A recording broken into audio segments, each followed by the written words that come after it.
শুভ সকাল বন্ধুরা, দেখতে পাচ্ছেন বহরমপুরের হাল কিরকম দেখে। বিশাল কুয়াশা, 7টার সময় তো কিছু দেখা যাচ্ছে।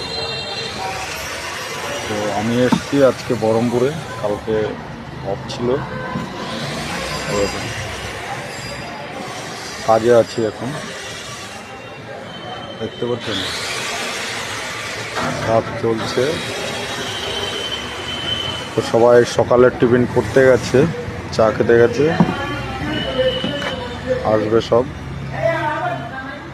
তো আমি ভাবলাম এই ফাঁকে একটু ভিডিওটা করে নিই। দেখেন এটা স্কুল, অধীরের বাড়ির সাইডে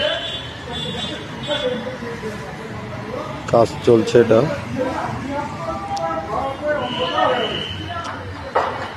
শুভ সকাল, মাই অল ফ্রেন্ডসদের জন্য কামনা রইল। সবাই সুস্থ থাকবেন, ভালো থাকবেন। ওকে, বাই, টাটা।